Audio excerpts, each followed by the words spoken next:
Hello दोस्तों, मैं सुनील कुमार स्वागत करता हूं आप सभी को अपने YouTube चैनल परिवार में। तो आप लोग कैसे हैं? उम्मीद करता हूं कि आप लोग अच्छे होंगे, स्वस्थ होंगे और मस्त होंगे और अपने पढ़ाई को लगातार कंटिन्यू जारी कर रहे होंगे। तो हम लोग आज इस वीडियो को 5 सेकेंड में हम लोग देखने वाले हैं कि समुच्चय के बारे में लेसन फर्स्ट हम लोग स्टार्ट करने वाले हैं आज से, जो कि आपको इस प्लेटफॉर्म पर कंटिन्यू आपको वीडियो प्रोवाइड किया जाएगा। और हम लोगों ने क्लास फर्स्ट लेक्चर में हम लोगों ने देखा था कि सिलेबस के बारे में कि सिलेबस क्या होता है।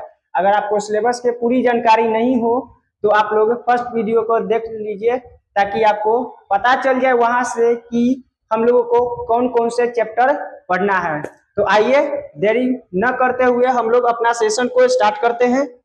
देखिए, पहला आपका लिखल है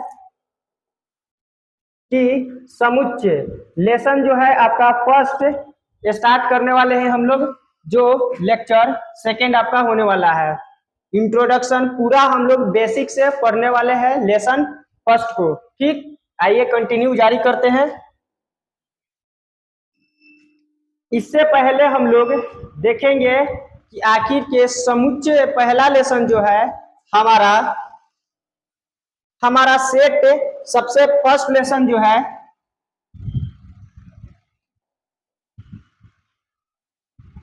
लेसन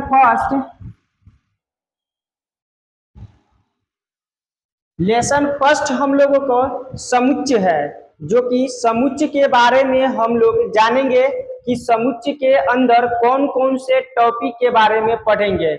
उसके बाद हम चालू कर देंगे आपका सिलेबस कि कौन से समुच्चय क्या होता है, समुच्चय के बारे में जानेंगे। तो इसके अंदर हम लोग देख लेते हैं कि कौन कौन से टॉपिक पढ़ना है।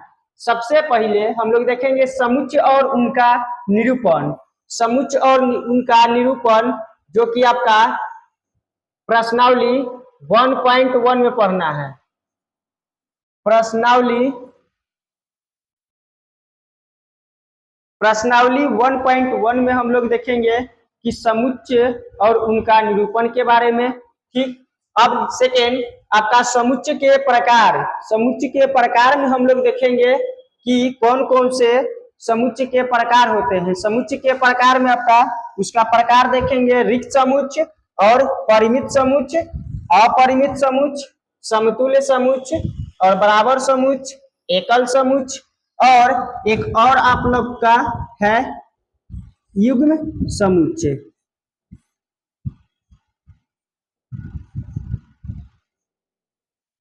युग्म समुच्चय के बारे में जानेंगे। ये आपका 6 जो है 6 पॉइंट समुच्चय के प्रकार में हम लोग देखेंगे। ये 6 के 6 हम लोग 1.2 प्रश्नावली में देखने वाले हैं। 1.2 प्रश्नावली में हम लोग क्या करेंगे देखेंगे। 1.2 में हम लोग देखेंगे कि समुच्चय के प्रकार कौन कौन से होते हैं। ठीक, आगे बढ़ते हैं। देखिए, अब समुच्चय के प्रकार में जो है आपका ये 3 टॉपिक और शामिल है। समुच्चय के प्रकार में ये समुच्चय के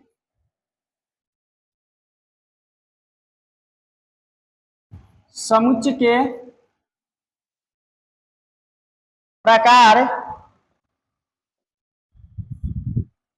समुच्चय के प्रकार में आपका पहला जो है उपसमुच्चय और दूसरा उचित उपसमुच्चय और तीसरा जो है अधि उपसमुच्चय के बारे में हम लोग देखेंगे 1.3 में का 1.3 प्रश्नावली में हम लोग देखेंगे।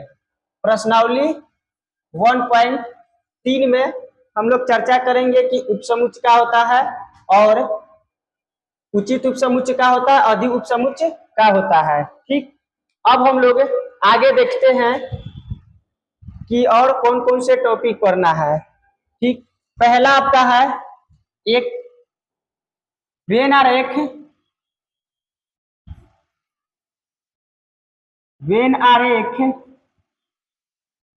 वेन आरेख और समुच्चय के प्रकार। वेन आरेख और समुच्चय के प्रकार ये दोनों के दोनों टॉपिक जो है आपका किसके बारे में अंदर पढ़ेंगे, ये दोनों के दोनों टॉपिक जो है वेन आरेख और समुच्चय के पर संक्रिया के बारे में हम लोग देखेंगे 1.4 में। 1.4 में हम लोग देखेंगे वेन आरेख और समुच्चय पर संक्रिया, कौन कौन से संक्रिया होता है, ठीक। और 1.5 में हम लोग देखेंगे 1.5 में समुच्चय पर पूरक, और आपका लास्ट जो टॉपिक है व्यवहारिक प्रश्न, जो कि 1.6 में हम लोग देखने वाले हैं। ये 6 आपका फर्स्ट लेसन में आपका प्रश्नावली 1 से लेकर 6 तक आपका बनता है, ठीक। उसके बाद हम लोग अब चालू करते हैं पहला लेसन समुच्चय। समुच्चय आखिर के होता क्या है, बोले तो हम लोग इंग्लिश में सेट्स, सेट आखिर के होता क्या है, ठीक। देखिए सेट जो है आपका पहला लेसन क्या है, समुच्चय लेसन। हम लोग अब समुच्चय के बारे में जानेंगे। समुच्चय लेसन आपका क्या है, पहला समुच्चय।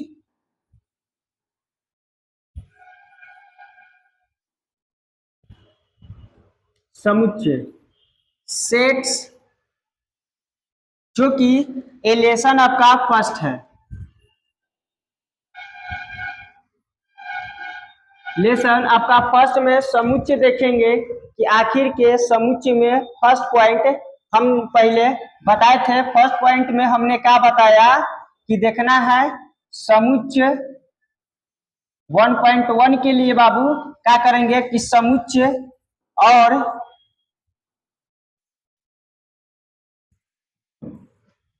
उनका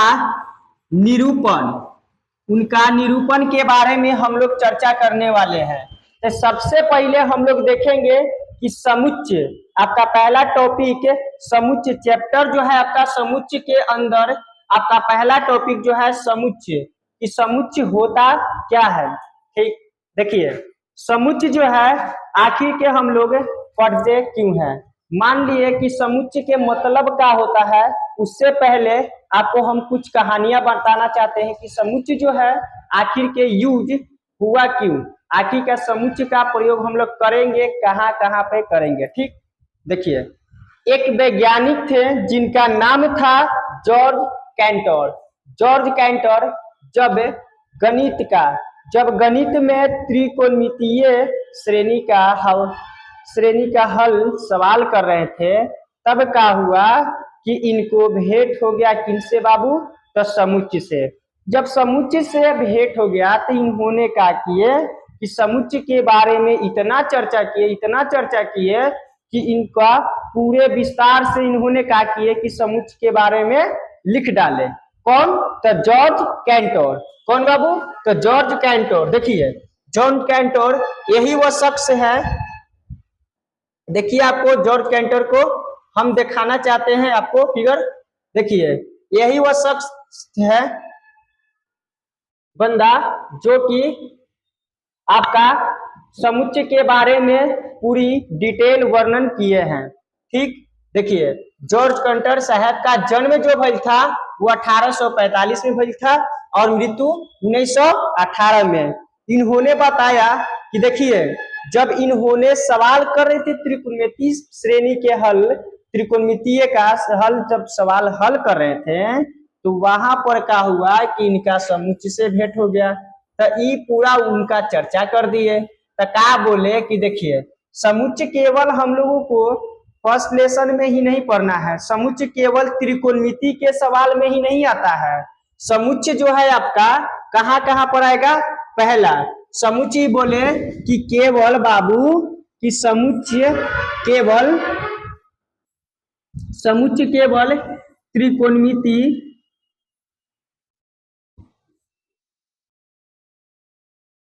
त्रिकोणमिति का सवाल में नहीं आएगा, त्रिकोणमिति का केवल प्रश्न में नहीं आएगा। कहाँ कहाँ भी आ सकता है। दूसरा ये आपका संबंध एवं, जब फलन पढ़िएगा आप लोग, संबंध संबंध एवं फलन, वहां पर भी आपका इसका यूज है। और थर्ड, जब आप लोग इसको त्रिकोणमिति, इनवर्स त्रिकोणमिति पढ़िएगा, माने प्रतिलोम त्रिकोणमिति जब पढ़िएगा तो वहां पर भी इसका यूज है। फिर जब आप लोग पढ़िएगा ज्योमेट्री का सवाल कीजिएगा, ज्योमेट्री का सवाल कीजिएगा तो वहां पर भी यूज है। ठीक।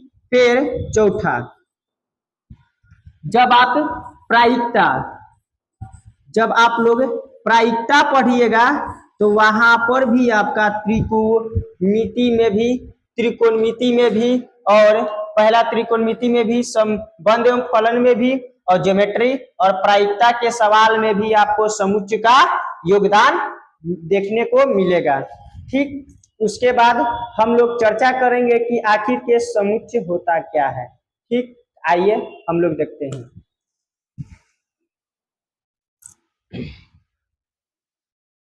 देखिए, समुच्चय जो होता है, समुच्चय का एक सिंपल डिफिनेशन आपको हम बताते हैं कि समुच्चय होता क्या है। समुच्चय अक्सर देखा गया कि समुच्चय उसे कहेंगे, मान लिए कि सेट से, सेट हो सकता है कि दो कॉपी हो, दो कॉपी, इसका भी सेट हो सकता है, कॉपी का भी सेट हो सकता है, पेन का भी सेट हो सकता है। ठीक। तो सेट के मतलब समझ रहे हैं कि मान लिए कि अगर बेंच है तो बेंच का भी सेट हो सकता है, शर्ट का भी सेट बन सकता है। तो हम लोग देखेंगे कि आखिर के सेट सबका, मान ली कि किसी भी वस्तु है, जो भी वस्तु है सबका कुछ ना कुछ सेट लग सकता है। तो हम रियल सेट किसको बोलेंगे, समुच्चय किसको बोलेंगे, तो उसका एक परिभाषा है, उसका कुछ परिभाषा है जो कि इस प्रकार है। देखिए, वस्तुओं के सुपरिभाषित संग्रह को समुच्चय कहते हैं। कहने का अर्थ है कि वस्तुओं के सुपरिभाषित संग्रह होगा तभी जाके आपका क्या कहलाएगा, सेट कहलाएगा, सेट कहलाएगा। देखिए, सुपरिभाषित का अर्थ क्या होता है, सुपरिभाषित का अर्थ होता है कि आपका समान वैल्यू निकले। सुपरिभाषित संग्रह यहाँ पर लिखल जो है, इसका मतलब कि जो हम बोल रहे हैं, सुपरिभाषित का मतलब समान। माने कहने का अर्थ यह है कि अगर हम आपसे पूछे कि बताइए भारत में जितने भी नदी है, नदियों का समूह, मान लिए कि आपसे हम पूछे कि बताइए नदियों का समुच्चय का यह सेट है। कहने का अर्थ कि अगर हमारे अनुसार भी वो सेम निकले वैल्यू और आपके अनुसार भी सेम निकलना चाहिए वैल्यू। जैसे मान ली कि नदी का बात बोले, जिसे क्या बोले कि बताइए नदियों का संग्रह, नदियों का संग्रह का यह समुच्चय होगा। क्या हम सभी नदी को माने नाला को भी नदी बोल देंगे? ऐसा तो नहीं है। मान लिए कि अगर पानी जो है जहां पर बढ़ रहा है नाला का, उसको भी हम नदी बोल देंगे? तो ऐसा नहीं। आपके अनुसार मान ली कि खेत में जो क्यारी है उसको पानी बह रहा है तो उसको भी हम बोल देंगे नदी है? नहीं बोल सकते हैं। तो नदी एक खास जगह को रिप्रेजेंट नहीं कर सकते। मान ली कि नदी है, नदी में हम नाला है तो नालों को बोल देंगे नदी, ऐसा नहीं हो सकता। इसीलिए क्या होगा, ये आपका सेट नहीं है। ठीक।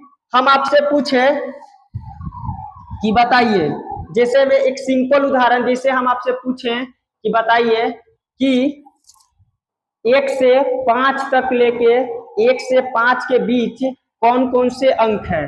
1 से, जिसे हम आपसे पूछे कि 1 से 5 तक, 1 से 5 के बीच, 1 से 5 के बीच वो कौन कौन से अंक है। तो आप बोलिएगा कि देखिए सर कौन कौन से, 2, 3 और 4, बस यही ना होगा। किसी से भी आप पूछिएगा कि बताइए 1 और 5 के बीच वो कौन कौन से अंक आ सकते हैं, कौन कौन से नंबर आ सकते हैं, तो बोलिएगा कि 2, 3, 4। ठीक।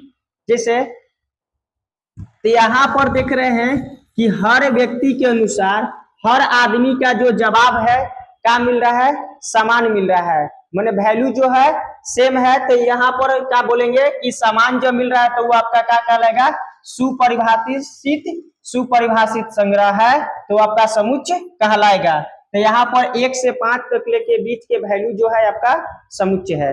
जैसे और एग्जाम्पल हम आपको देना चाहते हैं, देखिए मान लिए कि हम आपसे सवाल पूछे कि बताओ बाबू 10 से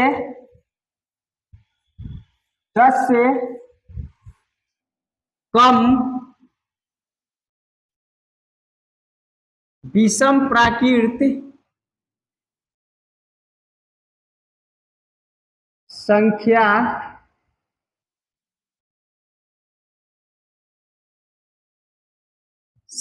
का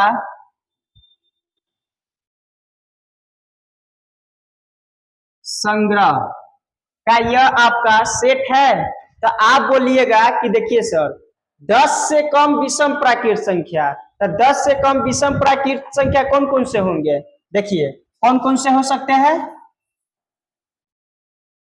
कौन कौन से, 1, 3, 5, 7 और 9। 1, 3, 5, 7 और 9 ये सारे के सारे क्या है, 10 से कम विषम प्राकृत संख्या है। क्या और पॉसिबल हो सकता है, तो बोलिएगा कि नहीं सर। देखिए क्यों, क्योंकि 1, 3, 5, 7, 9 ये सब के सब का है एक विषम प्राकृत संख्या है जो कि 10 से का है, कम है। आप इस नंबर को, इस क्वेश्चन को ले जाकर के अगर किसी और से पूछिएगा जो आपके मान ली कि छोटे भाई बहन है, क्लास 9 में पढ़ते हैं, बोलिएगा कि बताओ बाबू का 10 से कम प्राकृत संख्या बताओ, 10 से कम विषम प्राकृत संख्या बताओ, तो बोलेंगे कि देखिए 1 होगा, 3 होगा, 5 होगा, 7 होगा और 9 होगा। तो हम यहाँ पर बताना चाह रहे हैं यह कि बात जो है यहाँ पर हर व्यक्ति का हो रहा है का सेम वैल्यू मिल रहा है। आपका छोटा जो भाई है वो भी आपका यही नंबर बताया, मैंने भी आपका यही नंबर बताया, आप भी यही नंबर बताएं। तो यहाँ पर देख रहे हैं कि सबका वैल्यू क्या हो रहा है, सबका मान क्या हो रहा है, सेम हो रहा है। तो यह आपका क्या होगा, समान अर्थ दे रहा है। जब समान अर्थ दे, जब समान अंक दे तो वो क्या होगा आपका बाबू, समुच्चय होगा, समुच्चय होगा, समुच्चय होगा सीधा। जब समुच्चय होगा तो यह सुपरिभाषित भी होगा, सुपरिभाषित होगा तो समुच्चय भी होगा। ठीक, अब देखिए, अब कुछ मान ली कि समुच्चय तो समझ गए कि समुच्चय होगा कब, जब मान ली कि सब आदमी का समुच्चय, जब व्यक्ति के अनुसार मान न बदलना चाहिए। जैसे फॉर एग्जाम्पल समुच्चय कब नहीं होगा, जैसे हम आपसे सवाल पूछे कि बताओ बुआ सुंदर लड़कियों का संग्रह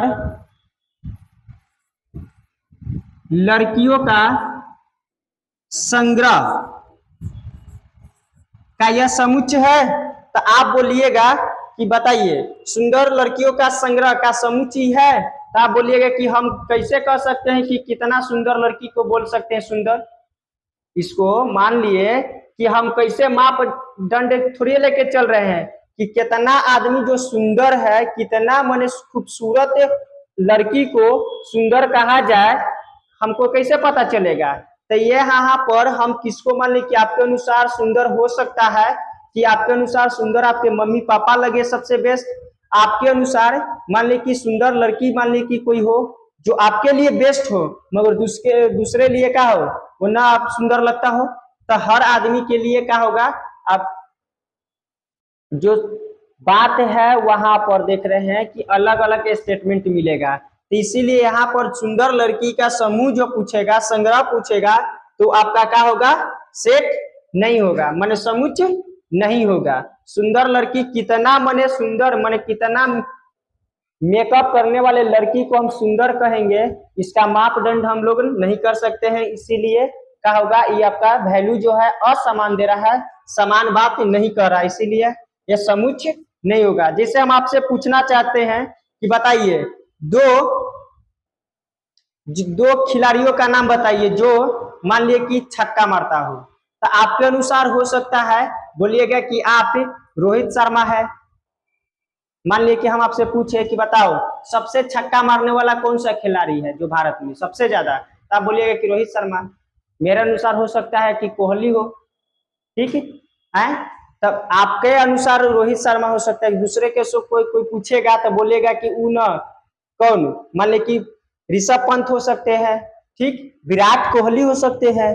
तो अलग अलग आदमी का बात जो है अलग अलग क्या हो सकता है, माने दूसरे के अलग अलग किसी का फैन हम लोग हो सकते हैं। तो इसके अनुसार बात जो है यहाँ पर सेम नहीं निकलेगा, इसीलिए वो क्या होगा कि खिलाड़ियों का जो संग्रह होगा वो आपका बात का होगा वो समान है, इसीलिए वो समुच्चय नहीं होगा। ठीक, देखिए जिसे समुच्चय को रिप्रेजेंट करने के कुछ तौर तरीके हैं, कुछ नियम हैं, जैसे जॉर्ज कैंटर ने बताए कि आखिर के समुच्चय के बारे में पढ़ रहे हैं तो उनका कुछ निरूपण होगा, कुछ सिंबल होगा कि मान ली कि धरती पर कोई लेके आया तो उसका कुछ नाम रूप होगा ना जी। तो नाम रूप देने के लिए क्या करेंगे, उनका कुछ नाम रूप होगा तो उनको नाम क्या करेंगे, देंगे। इसीलिए लिखा है कि देखिए समुच्चय को हम लोग अंग्रेजी वर्णमाला से सूचित करेंगे, अंग्रेजी वर्णमाला के बड़का अक्षर से। देखिए तो लिखा है यहाँ पर कि समुच्चय को अंग्रेजी वर्णमाला के बड़का अक्षर से सूचित करते हैं, माने बड़े अक्षर से सूचित करते हैं। जैसे देखिए जैसे ए से सूचित करेंगे, बी से सूचित करेंगे, सी से, या एक्स वाई जेड हो सकता है, माने एक से लेकर जेड तक कुछ भी आप सिंबल उठाकर समुच्चय को रिप्रेजेंट करके दिखा सकते हैं। ठीक, अब दूसरा बात लिखल है समुच्चय का कि समुच्चय में उपस्थित अवयवों जो होते हैं, अवयव को अंग्रेजी वर्णमाला के छोटे अक्षर से लिखते हैं, छोटे अक्षर से लिखते हैं। जैसे देखिए जैसे छोटका अक्षर से लिखेंगे, अगर उसका अवयव होगा तो छोटका ए बी सी डी से सूचित करेंगे, छोटका ए बी सी डी से सूचित करेंगे। ठीक ठीक, तीसरा पॉइंट है कि समुच्चय में उपस्थित प्रत्येक वस्तु को उस समुच्चय का अवयव कहलाता है। माने कहने का अर्थ ही है कि अगर मान ले कि कोई समुच्चय उठाए, जैसे एक क्वेश्चन उठाते हैं, देखिए मान लिए कि बाबू एक क्वेश्चन उठाए जो मान ली कि हम आपसे पूछे कि अंग्रेजी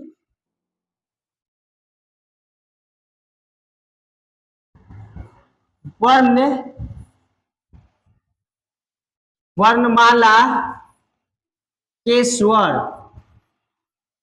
तो आपसे हम पूछे कि बताइए वो अंग्रेजी वर्णमाला के स्वर कौन कौन से पॉसिबल हो सकते हैं। तो आप बोलिएगा कि देखिए क्या यह समुच्चय है, पहले ही बताइए। तो बोलिएगा कि देखिए समुच्चय है, क्यों है कि आपसे हम पूछे कि अंग्रेजी वर्णमाला के स्वर बता बाबू, ए आई ई, सॉरी आगे पीछे लिख दिए,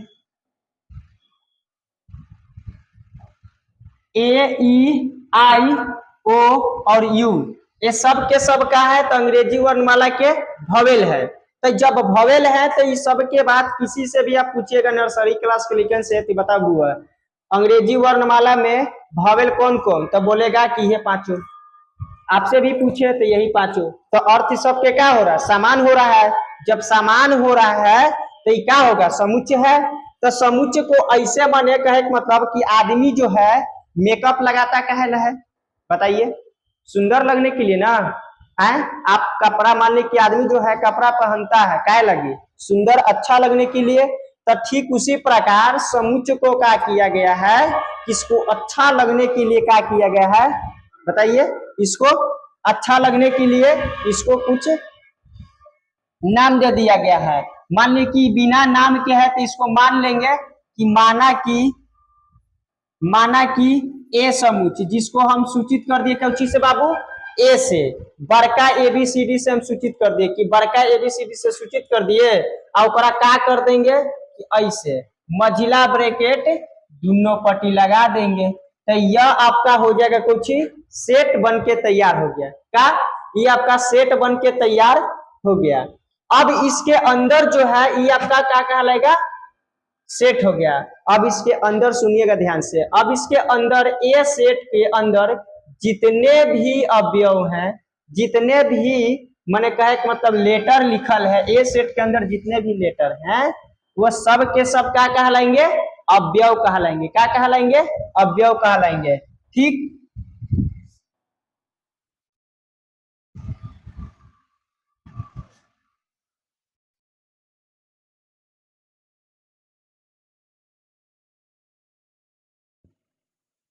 अवयव कहलाएंगे। देखिए जैसे जैसे ये सब के सब ये ये सब के सब का है तो अवयव है। क्या है, तो अवयव है। ए ई आई ओ यू ये सब के सब अवयव है। किसका अवयव है, तो समुच्चय ए का। समुच्चय ए का जो है सबके सब अवयव है। तो इसको रिप्रेजेंट करेंगे कोई चीज से, छोटका एबीसीडी से। ठीक, अब देखिए, अब इतना हम लोग समझ गए कि समुच्चय कहते किसको है, जब समान अर्थ देगा तब वो समुच्चय होगा। समुच्चय को नाम देंगे, कुछ नाम होगा। कैसे, तो उसको समुच्चय को रिप्रेजेंट करने के तरीके हैं, कुछ चीज बड़का एबीसीडी से दर्शा देंगे। उसके बाद उस समुच्चय के अंदर जितने भी वस्तु होंगे या अवयव होंगे उस सब के सब का होंगे वो अवयव कहलाएंगे। ठीक, अब इसके बाद हम लोग देखेंगे कि देखिए, इससे पहले हम आपको बता देते हैं कि सुपरिभाषित का मीनिंग क्या होता है। जैसे देखिए, सुपरिभाषित का मतलब तो समान होबे करता है। एक और बात लिख लीजिएगा आप लोग कि सुपरिभाषित का मतलब, सुपरिभाषित संग्रह का मतलब, देखिए सुपरिभाषित संग्रह का मतलब क्या होगा, यहां पर माने बात जो होना चाहिए का व्यक्तियों के अनुसार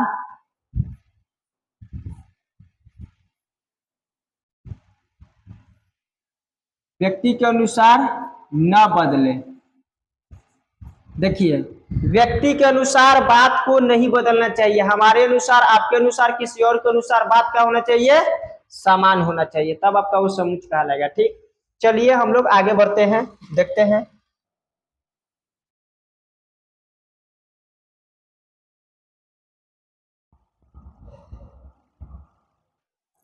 देखिए, आप समुच्चय जो है, समुच्चय को मान लिए कि आपसे हम पूछे, कहीं पर आपको लिखल लौक जाए, ऐसे लिखल लौक जाएगा आपको, मान लिए कि x बिलोंग्स टू, मान लिए कि देखिए x बिलोंग्स टू n, तो आप बोलिएगा कि en का है, ex का है, e का है। तो देखिए n जहां पर भी लौकेगा उसको हम लोग बोलेंगे कि प्राकृत संख्या है। तब प्राकृत संख्या का ये संग्रह समुच्चय है, तो बोलिएगा कि जी समुच्चय होगा। क्यों होगा भाई, तो क्योंकि एक से शुरू होने वाले संख्या जितने भी है उस सबके सब का होंगे प्राकृत संख्या है। चाहे आपसे पूछे, चाहे आपके भैया से पूछे, चाहे आपके जूनियर से पूछे, तो सबके सबका जवाब देंगे, सेम देंगे। इसीलिए आपका समान है, समान है तो समुच्चय है। पूर्णांक संख्या आप जानते हैं, इसको जेड से सूचित करते हैं। पूर्णांक संख्या क्या होता है, परिमेय संख्या जिसको हम क्यू से सूचित करते हैं, क्यू से, और वास्तविक संख्या जो कि ऑल रियल नंबर। ठीक, जेड, जेड पर ऊपर प्लस है, जेड पर प्लस है। देखिए जेड पर प्लस कहे के मतलब है कि जेड पर प्लस के मतलब कि देखिए जेड के मतलब क्या बताएं, पूर्णांक संख्या। पूर्णांक संख्या में प्लस भी होते हैं, माइनस वाले भी संख्या होते हैं। तो यहाँ पर बोल रहा है कि जेड पर प्लस, केवल आपको क्या लेना है, तो पूर्णांक संख्या में केवल प्लस वाला ही संख्या लेना है। और क्यू परिमेय संख्या, तो इसका मतलब कि पॉजिटिव, ऊपर लगल है प्लस, तो इसका मतलब कि परिमेय संख्या कैसे लेना है, तो आपको माने धन पूर्णांक वाला ही लेना है। ठीक, आगे देखते हैं। देखिए अब आर पर प्लस लिखल है, तो आर पर प्लस लिखल है तो एक मतलब कि जो संख्या लेंगे वो केवल केवल का लेंगे, तो पॉजिटिव नंबर ही लेंगे। ऑल रियल नंबर तो लेवे करेंगे, केवल पॉजिटिव वाला। ठीक, अगर आर पर प्लस लिखल हो तो। देखिए आपके लिए कुछ हम सवाल दिए हैं कि बताइए क्या इस समुच्चय है, बताइए। सुंदर लड़कियों का समूह, अभी हम बताए हैं पीछे कि सुंदर लड़की का समूह ये आपका समुच्चय है या नहीं है, बताइए। देखिए, तो कहिएगा कि देखिए सर, सुंदर लड़की, अब कितना मेकअप पोतने वाले को हम सुंदर बोलेंगे, हम कैसे बोल सकते हैं? ठीक, तो सुंदर लड़की का समूह जो है, अब कितना सुंदर लड़की को, कितना मने सुंदर को हम सुंदर बोल सकते हैं, कैसे हम बता सकते हैं? इसके लिए तो मापने वाला कोई मशीन ना निकल है, मापदंड कि हाँ देखिए कि 5 सेंटीमीटर 5 पारा पर चढ़ेगा ने तो ये इतना सुंदर है, 10 पर जाएगा तो इतना सुंदर है। इसके लिए कोई पारा मशीन ना निकल है, कोई मापने वाला कोई मापदंड कोई यंत्र ना है, इसीलिए इसको हम माप नहीं सकते हैं, इसीलिए आपका समान अर्थ नहीं दे रहा है। तो ये आपका क्या होगा? सुंदर लड़की का समूह जो होगा आपका समुच्चय नहीं है। ठीक, यह समुच्चय नहीं है। अब देखिए, सभी प्राकृत संख्याओं का संग्रह का समुच्चय है, तो बोलिएगा कि जी। सभी प्राकृत संख्या का संग्रह जैसे 1 2 3 डॉट डॉट इंफिनिटी तक, तो सब के सब का है? प्राकृत संख्या का संग्रह है। किसी से भी पूछिएगा तो सब के सब समान अर्थ दे रहा है, तो क्या होगा? ये प्राकृत संख्या हो गए कुछ तो समुच्चय है। आगे देखिए क्या बताइए, जे अक्षर से शुरू होने वाले वर्ष के सभी महीनों का संग्रह का ये आपका समुच्चय है, बताइए। तो बोलिएगा कि सर देखिए, जे अक्षर से एक वर्ष में कितने महीना होता है बाबू? तो बोलिएगा कि 12। तो 12 महीना में जे अक्षर से कौन कौन से महीना शुरू होता है? तो पहला बोलिएगा कि देखिए सर, पहला आपका क्या होता है? जनवरी।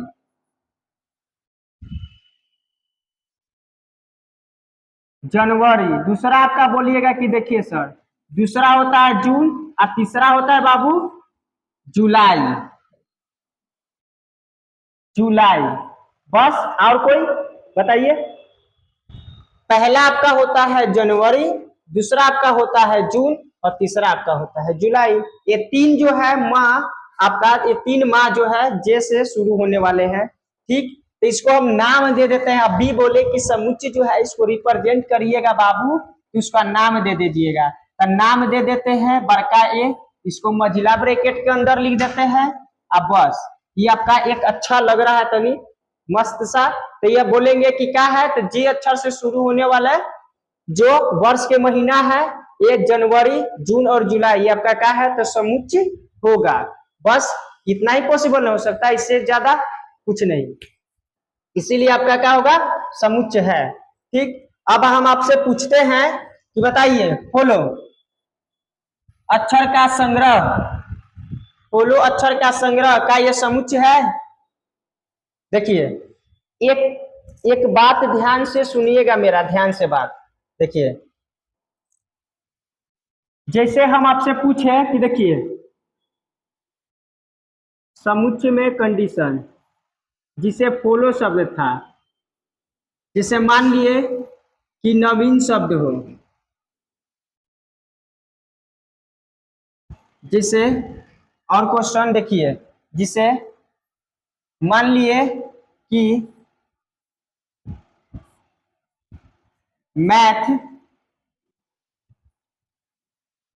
मैथमेटिक्स, और मान लिए कि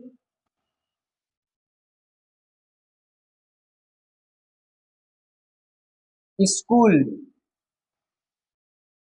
ये 4 जो क्वेश्चन है आपका, इस प्रकार से अगर आपको दिया हो, आपको बोलेगा कि बताइए इसको समुच्चय के रूप में लिखना है, तो देखिए समुच्चय के रूप में लिखने के लिए क्या होता है, इसको समुच्चय में रिप्रेजेंट करने के लिए सबसे पहले हम इसका नाम डाल देंगे।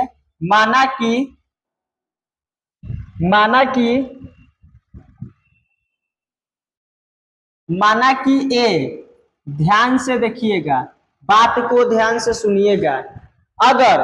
अगर मान ली कि कोई शब्द लिखल है, अगर उसका कोई लेटर 2 बार आइल है, अगर कोई शब्द लिखल है उसका कोई लेटर 2 बार आइल है, तो उसको केवल एक बार ही लिखेंगे। कितना? केवल एक बार ही लिखेंगे समुच्चय के अंदर। ठीक, देखिए जैसे एफ एक बार आइल है तो लिख देंगे, फिर क्या करेंगे? कॉमा डाल देंगे। ठीक, उसके बाद ओ, तो ओ लिख देंगे, उसके बाद एल, एल लिख देंगे। मगर देखिए एजा दो लेटर जो है एल 2 बार आइल है, जो लेटर एल है वो 2 बार आइल है, तो उसको कितने बार लिखेंगे भाई? 1 बार लिखेंगे। यहाँ पर ओ भी देख रहे हैं तो 2 बार आइल है, इसीलिए क्या करेंगे? 1 बार लिखेंगे। तो 1 बार लिखा गया तो 1 बार और लिखेंगे? नहीं, 1 बार लिख के क्या करेंगे? छोड़ देंगे। फिर बच गया आपका W, लिख दीजिए और मछला ब्रैकेट बंद कर दीजिए। तो ये आपका क्या होगा? ये आपका समुच्चय होगा। तो समुच्चय को इस प्रकार से लिखेंगे, माने कहे के मतलब कि संख्या को या अक्षर को, माने कहे के मतलब समुच्चय में जो भी अवयव होंगे उसको 2 बार पुनरावृत्ति नहीं करेंगे। कहे के मतलब कि वर्ड को रिपीट नहीं करेंगे।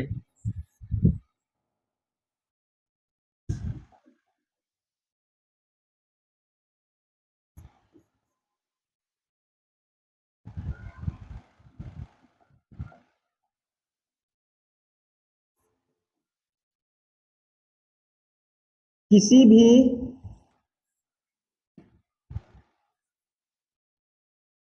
शब्द को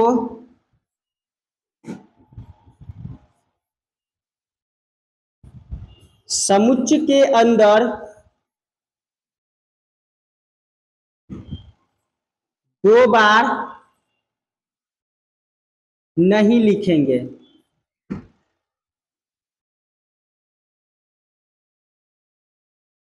समुच्चय के अंदर जो है आपको 2 बार नहीं लिखना है। किसी भी शब्द को समुच्चय के अंदर अगर लिखना होगा तो उसको 2 बार नहीं लिखेंगे। जैसे कि आप यहाँ पर देख सकते हैं, जैसे नवीन लिखल है, तब मान लेंगे कि लेट ए कोई समुच्चय है, जैसे कोई समुच्चय बी है, मान लो, देखो कोई समुच्चय बी है, इसको क्या करेंगे? एल कॉमा डाल के लिखेंगे, ए फिर भी फिर ई जो है 2 बार आइल है तो उसको कितना बार लिखेंगे भाई? 1 बार। ए जो है 1 बार आइल 1 बार लिख दिए, एन जो है 2 बार आइल है तो उसको 1 बार लिखना है, ब्रैकेट बंद। चलिए आप लोग बताइए इसको क्या क्या लिखें, बताइए। मान ली कि सी मैट्रिक्स इसको नाम दे दिए, सॉरी सी सेट, बताइए मैथमेटिक्स, तो इसको क्या करेंगे?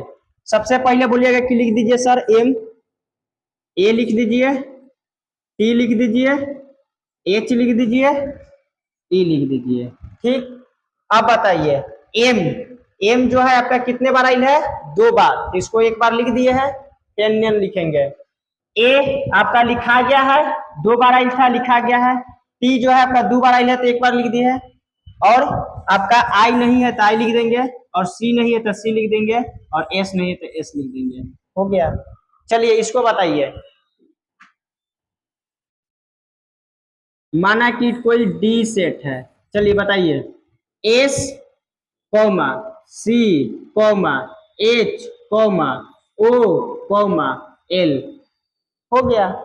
अरे 2 बार जो वर्ड है उसको 1 बार लिख देना ही क्या कहलाएगा? समुच्चय के अंदर लिख देंगे, वर्ड को पुनरावृत्ति नहीं करेंगे। ठीक, बात को ध्यान रखिएगा। ये आपका 4 उदाहरण है जो कि आप